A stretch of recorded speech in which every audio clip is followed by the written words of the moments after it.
Hey everybody, welcome back. Season 3 of the original Star Trek gets dissed on quite a bit, but it's got some of the most powerful stories. Now, there's no denying season 2 was phenomenal, but season 3 kicks off with, okay, Spock's brain. People hate on that one, but I'll cover that in the future video. But it's got right after that the Enterprise incident, which I've covered extensively, and we'll probably do some more examination of that in the future. But the final episode, if I'm not mistaken, the Turnabout Intruder. All right, guys, buckle up. This one is about to go full nuclear on something that is somehow both completely insane and 100% predictable in our current year. All right, Janice Lester. Everybody remembers her, right?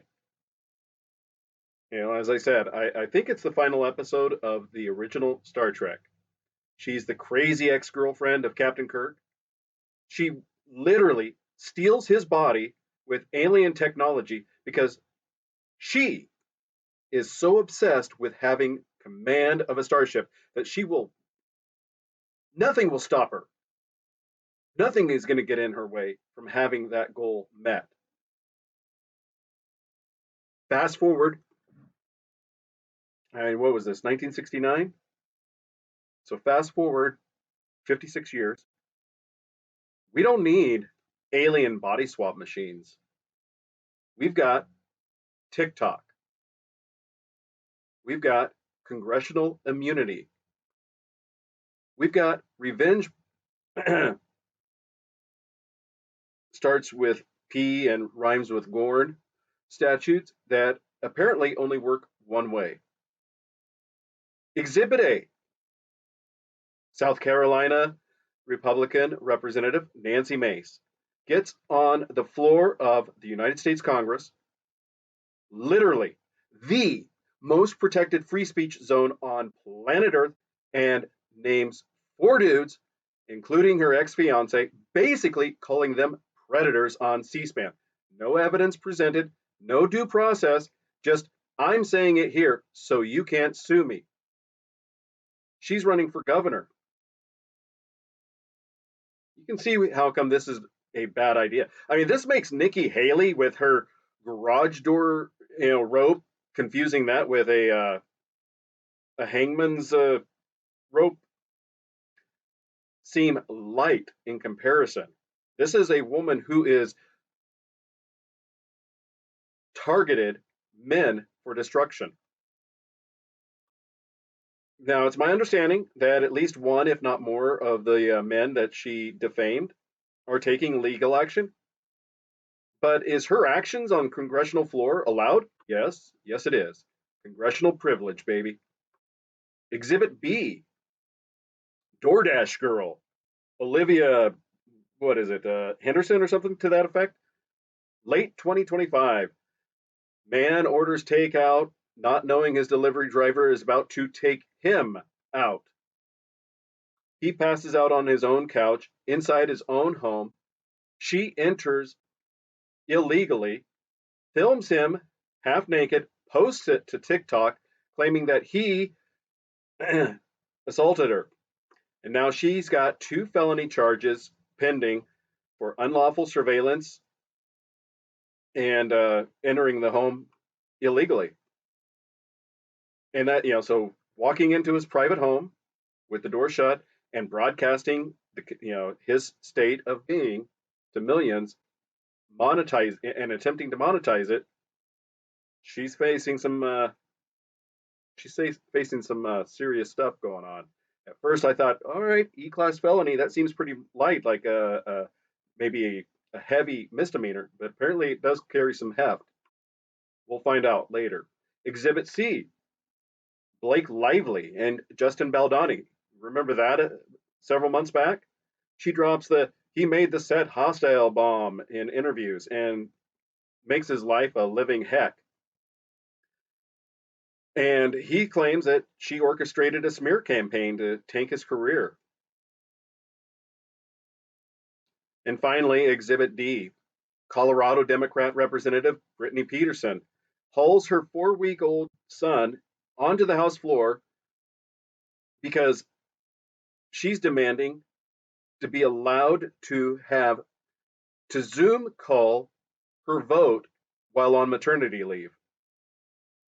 Rather than resigning, rather than, because let's get real, House of Representatives, 2-year terms. She could have resigned and ran when the child was older, but she put her narcissism ahead of the well being of her child to use him as a prop, as a shield, while calling out archaic rules. Now, you can make your arguments about how come we're funding cross country trips to make votes and so forth. And that is a totally separate argument. It's that this is the procedure. You are present to vote. End of story. Yeah. When you watch C-SPAN, there's only a few people inside the chamber when they're giving their speeches and so forth. And the reason for that is they run outside of the body, outside of Congress, and run across the street to the phone banks and start calling to get, for fundraising. So there's arguments to be made about maybe updating it, but this isn't one of them. What this is, though, is straight up leveraging the innocent to seize the moral high ground.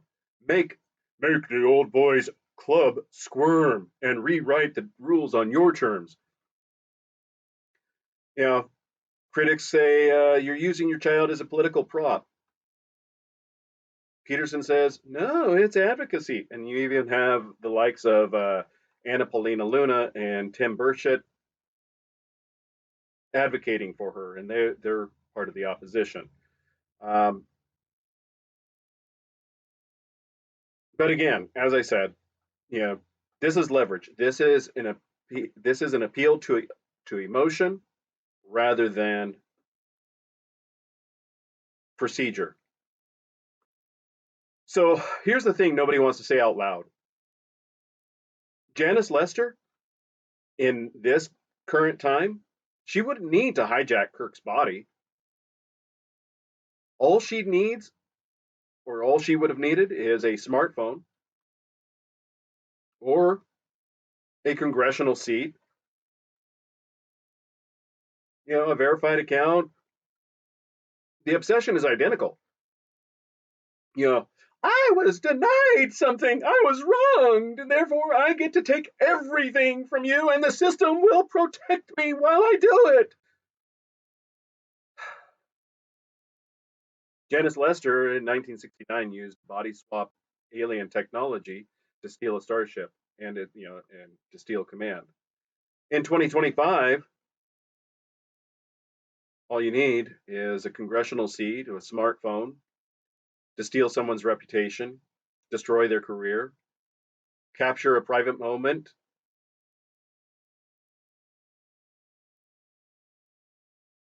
And the wildest part, the original episode, Janice Lester's plan falls apart because she can't keep the mask on.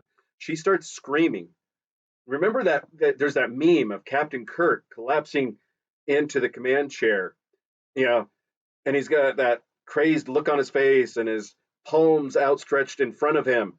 Well, that's Janice Lester, that having possession of his body. That is where that meme originates, and that is the panic of swapping back to her original body. Now compare that to DoorDash Girl or any of these others, throwing temper tantrums. Nancy Mace has done it. The DoorDash Girl, Ms. Lively has done it. They've all thrown their temper tantrums about, how dare you question me? Believe all of us. That mentality. So right now we're watching any of these timelines play out in real time. The second the pushback happens, the second people start pushing back with lawsuits, Felony charges, they begin to drop. The mask slips, and suddenly everyone sees the rage underneath. Star Trek warned us. They literally warned us. They showed us the archetype in 1969, and we went, ha, crazy lake, and then built the exact tools that Janice Lester would have killed for. Thanks for watching. Leave your thoughts and comments and below. Like, subscribe. Have a great day.